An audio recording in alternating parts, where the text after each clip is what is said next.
Senjata paling mematikan Rusia ini akhirnya digunakan dan dalam hitungan menit, langit Ukraina kembali dipenuhi rudal serta drone yang memicu perdebatan baru tentang kemampuan pertahanan udara modern. Serangan terbaru ini memunculkan klaim bahwa beberapa rudal berhasil menembus lapisan pertahanan yang selama ini dianggap paling canggih. Sementara itu, berbagai rekaman ledakan dan laporan dari medan perang terus bermunculan, meski sebagian detailnya masih sulit dipastikan secara independen. Lalu senjata apa saja yang benar-benar digunakan, bagaimana cara kerjanya, dan seberapa besar dampaknya terhadap jalannya perang Rusia-Ukraina? Simak video ini sampai akhir karena kita akan mengupas fakta, klaim, serta perkembangan terbaru yang membuat konflik ini semakin sulit diprediksi.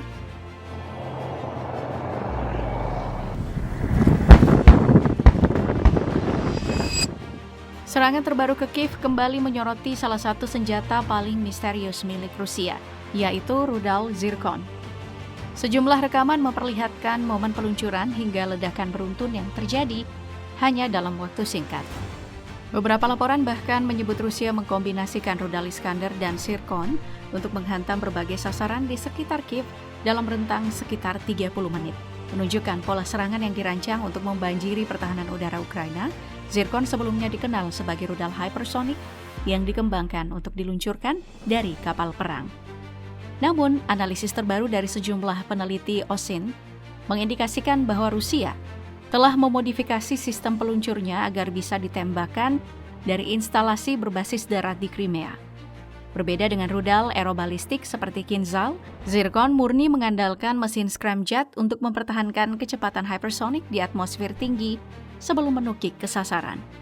Dibandingkan rudal jelajah barat seperti Storm Shadow atau Taurus yang terbang rendah mengikuti kontur medan, Zircon ini mengandalkan kecepatan yang sangat tinggi dan lintasan yang sulit diprediksi. Meski demikian, detail kemampuan sebenarnya masih menjadi perdebatan karena keterbatasan data yang dapat diverifikasi secara independen.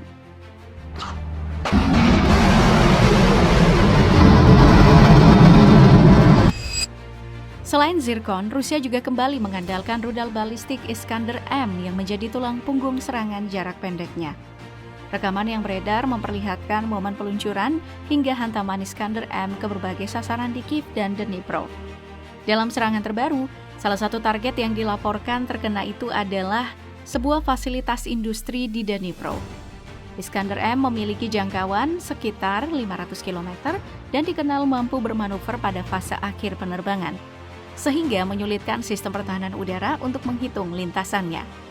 Dibandingkan rudal balistik taktis barat seperti ATACMS, Iskander-M ini menawarkan variasi hulu ledak yang lebih beragam, serta kemampuan manuver terminal yang menjadi salah satu keunggulannya, meski akurasi dan efektivitasnya tetap bergantung pada kondisi operasi. Menurut sejumlah laporan, Rusia juga terus memodernisasi Iskander-M dengan mengadopsi beberapa solusi teknis yang dikaitkan dengan rudal KN-23 Korea Utara, termasuk peningkatan sistem elektronik, kemampuan mengelabui radar, dan prosesor yang lebih cepat untuk meningkatkan akurasi serta peluang menembus pertahanan udara.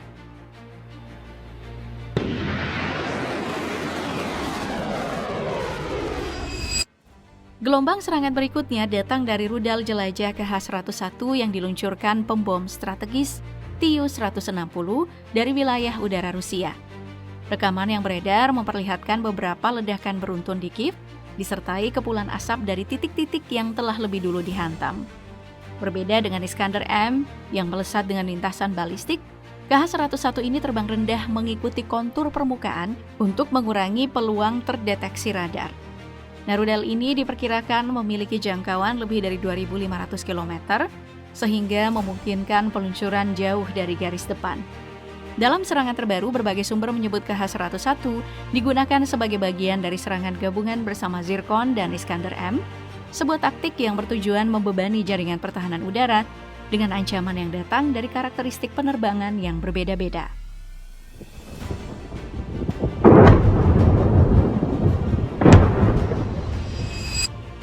Kemunculan rudal S-8000 Banderol juga menjadi salah satu perkembangan terbaru yang paling menarik perhatian.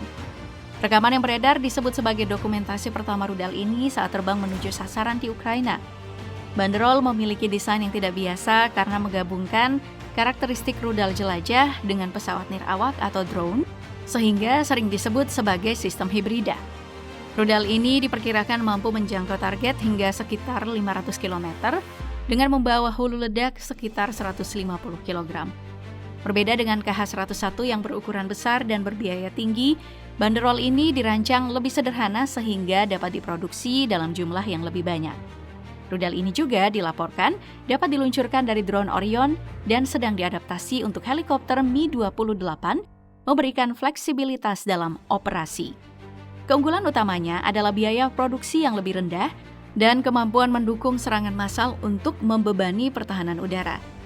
Namun, karena membawa hulu ledak yang lebih kecil dibanding rudal jelajah strategis, daya hancurnya juga relatif lebih terbatas sehingga lebih cocok digunakan sebagai pelengkap dalam serangan gabungan.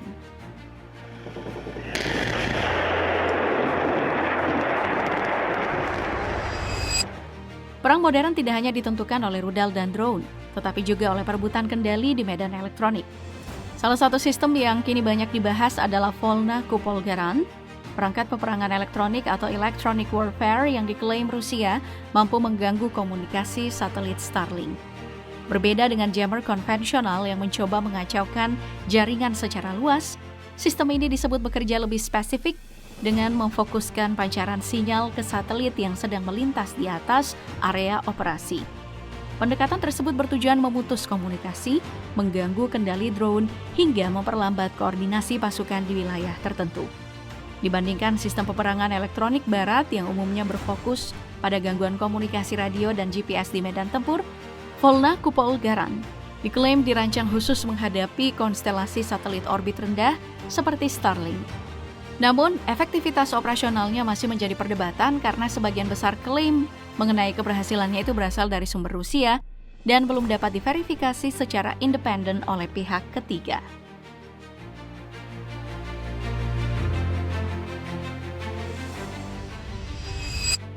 Rusia juga mulai semakin sering mengerahkan drone serang generasi terbaru Geran 4.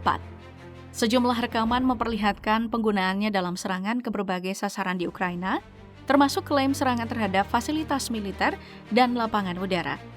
Menurut analisis yang dipublikasikan intelijen Ukraina, Geran 4 ini merupakan pengembangan baru dengan rangka yang diperkuat dan mesin turbojet, berbeda dari varian Geran sebelumnya yang menggunakan mesin piston. Perubahan ini membuat kecepatannya meningkat hingga sekitar 500 km per jam, sekaligus memberi kemampuan bermanuver yang lebih baik untuk menghindari pencegatan. Dibandingkan drone kamikaze konvensional barat yang umumnya mengutamakan daya jelajah atau presisi, Geran 4 ini dirancang untuk menggabungkan kecepatan lebih tinggi dengan biaya produksi yang relatif tetap terkendali. Drone ini mampu membawa hulu ledak hingga sekitar 90 kg dengan jangkauan ratusan kilometer. Kehadirannya menunjukkan bagaimana Rusia terus memodifikasi keluarga drone Geran untuk menghadapi meningkatnya efektivitas drone pencegat dan sistem pertahanan udara Ukraina.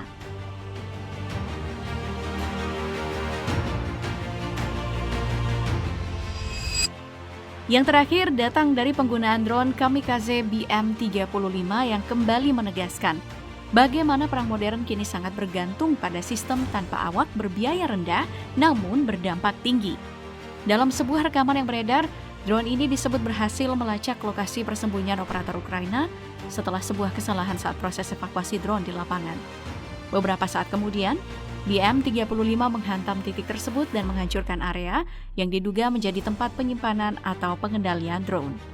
Meski detail teknis BM-35 ini masih terbatas di ruang publik, pola penggunaannya menunjukkan fungsi utama sebagai sistem serangan presisi berbasis drone dengan pendekatan loitering, yaitu menunggu dan mencari peluang target sebelum menyerang.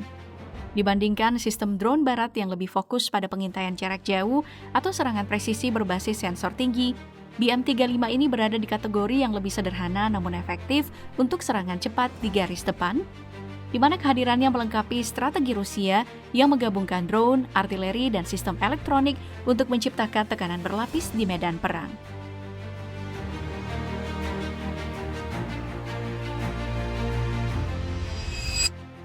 Situasi di garis depan perang Rusia-Ukraina terus bergerak dinamis, dengan fokus pada pembentukan zona penyangga di beberapa wilayah perbatasan. Presiden Rusia Vladimir Putin sebelumnya menyebut bahwa pasukan Rusia sedang memperkuat posisinya di wilayah Sumi, yang jaraknya kini dilaporkan semakin dekat dengan kota Sumi. Di sisi lain, medan tempur di Donbas masih menjadi pusat operasi besar, termasuk upaya penguasaan wilayah strategis seperti Slavyansk dan Kramatorsk. Laporan dari berbagai sumber juga menyebut adanya tekanan di beberapa sektor garis depan yang membuat posisi Ukraina semakin terdesak di titik-titik tertentu. Ketegangan antara Rusia dan NATO kembali meningkat setelah Prancis dilaporkan menyita salah satu kapal tanker yang disebut bagian dari Shadow Fleet Rusia di wilayah Mediterania yang diduga digunakan untuk menghindari sanksi energi. Moskow mengecam tindakan tersebut sebagai bentuk provokasi, sementara Eropa menegaskan langkah itu sebagai penegakan hukum internasional. Di tengah situasi ini, Presiden Vladimir Putin kembali menegaskan bahwa Rusia siap membuka jalur negosiasi. Namun, hanya jika realitas di lapangan diakui dalam setiap kesepakatan. Pernyataan ini memicu spekulasi tentang arah konflik ke depan, apakah akan menuju eskalasi yang lebih luas atau justru membuka ruang deeskalasi melalui diplomasi.